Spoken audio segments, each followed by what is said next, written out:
Hello guys, আমরা finally চলে এলাম আজকে মন্দিরে পুজো করতে। তো কোন মন্দিরে এলাম, কিভাবে এলাম, পুরো ডিটেলসে তোমাদের জানিয়ে দিয়েছি, ভিডিওতে দেখতে থাকো।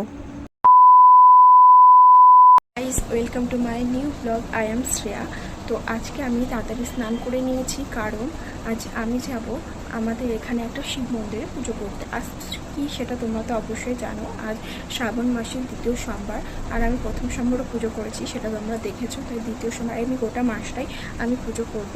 তো তোমাদের সাথে ভিডিও আপলোড করতে থাকবো। আর আজকে আমি একটা ভালো মন্দির, মানে ফেমাস মন্দির মুর্শিদাবাদে, আমি সেখানেই যাচ্ছি। তো তোমরা দেখতে থাকো ব্লগটা। আর আমি কার সাথে যাচ্ছি বা কীভাবে যাচ্ছি পুরোটা তোমাদের ডিটেলস জানিয়ে দেবো। টাটা। তো গাইস, আমি ফাইনালি রেডি হয়ে গেছি। সবুজ কালারের একটা শাড়ি আর একটা সবুজ চুড়িও পরে নিয়েছিলাম, আর হালকা একটু মেকআপ করে নিয়েছি। আর হ্যাঁ, সবুজ চুড়ি এই শ্রাবণ মাসে সবাই কেন পরে প্লিজ আমাকে কমেন্টে জানিও তো। আমার ঠিক জানা নেই, তবে সবাই পড়ছে বলে আমিও পড়েছি, এটাই কারণ।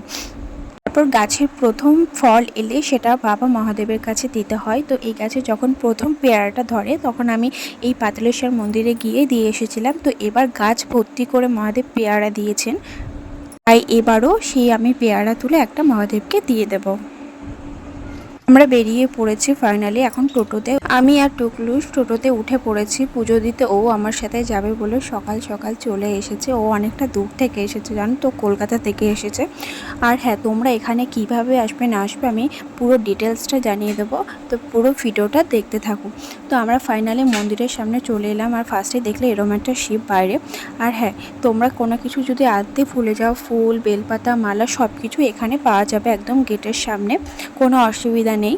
আর ফাইনালি আমরা ভেতরে ঢুকে যাচ্ছি। ভেতরে দেখো মনে হচ্ছে যে ফাঁকা রয়েছে, কিন্তু কিছুটা গিয়েই দেখি প্রচণ্ড লাইন।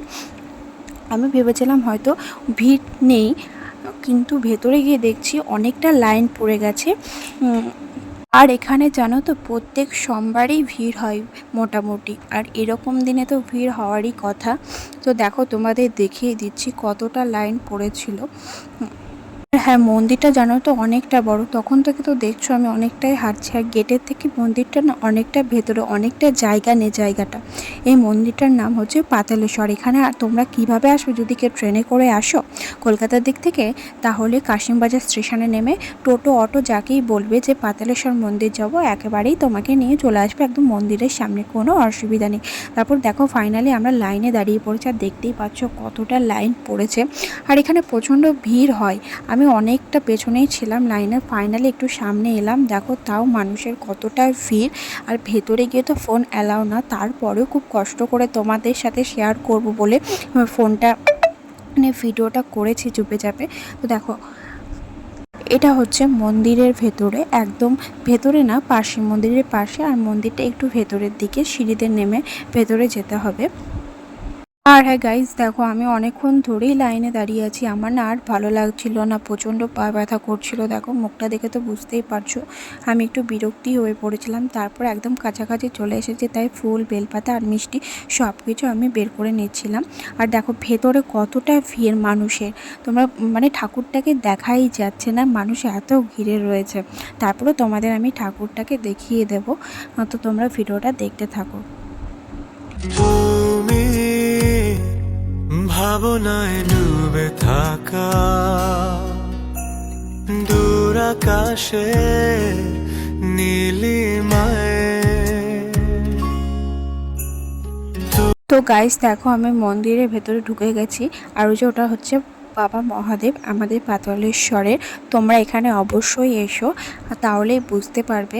আর এখানকার মহাদেব ভীষণ জাগ্রত, তোমরা যা চাইবে তাই পাবে। একবার দেখো, আমি তো একদমই চান্স পাচ্ছিলাম না জল ঢালার, মানুষের এত ভিড়। আর সাইড থেকে বলছিল ফোন অফ করো, বন্ধ করো। তারপরও আমরা ভিডিওটা কন্টিনিউ করেছি শুধু তোমাদের জন্য। প্লিজ বন্ধুরা, তোমরা একটু সাপোর্ট করো, যাতে এরকম আরও ভিডিও তোমাদের সামনে আনতে পারি। আমার চ্যানেলটাকে সাবস্ক্রাইব করে দিও। তারপর দেখো ফাইনালি আমরা দুজন জলটা ঢেলে নিচ্ছি।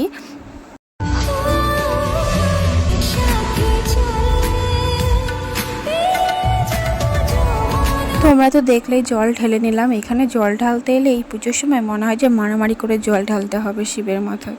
কি অবস্থা, এত ভিড়, দাঁড়ানো যাচ্ছে না। তারপরে কোনো রকমে বসে আমি বাবার মাথায় ফুল টুলগুলো সব কিছু দিয়ে নিলাম। আর এখন ফাইনালি আমরা বাইরের দিকে চলে যাব। তারপর ঠাকুরের মাথায় ছোঁয়ানো হাতটা একটু আমি টুকলুসের মাথায় ছুঁইয়ে নিলাম। এখন চলো আমরা বাইরের দিকে বেরিয়ে যাই। তো আমরা বাইরের দিকে এখন চলে এলাম। চারপাশটা দেখেছো এরকম। আর ওই যে ওই ঘাটটা দেখছো ওটা হচ্ছে সতীদাহ ঘাট। তোমরা তো জানোই সতীদাহ প্রথা সম্বন্ধে আশা করি শুনেছো। সেটাই ঘাট। আর এই দেখো সাইডে দেখলাম যে কত পদ্ম পাতা আর অনেক পদ্ম ফুলও হয়েছে। আর চারপাশটার ভিউটা তো খুব সুন্দর, অসাধারণ লাগছিল।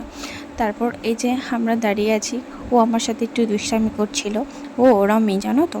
তারপর এদিকে বজরংবলী মন্দির রয়েছে, সেখানে পুজো হচ্ছিল। তারপর দেখো টুকলুস জুতোগুলো পরতে বসে গেল। তারপর আমরা ফাইনালি এখন বেরিয়ে পড়বো। ভেতরে ঢোকার সময় তো গেটটা দেখেইছিলে। আর হ্যাঁ, আমরা সাইডে কিছু ফটোশ্যুট করে নিলাম, তারপর বেরিয়ে পড়লাম। আর বাড়িতে এসে মা একটু শরীরটা খারাপ ছিল, তার জন্য আমি বানিয়ে নিলাম ফ্রাইড রাইস আর শাহি পনির, মিষ্টি, চাটনি আর স্যালাড। ব্যাস এই নর্মাল কিছু। প্লিজ গাইজ তোমরা একটু সাবস্ক্রাইব করো এরকম ভিডিও পেতে। আবার তোমাদের সাথে দেখা হবে নেক্সট কোনো ব্লগে। টাটা।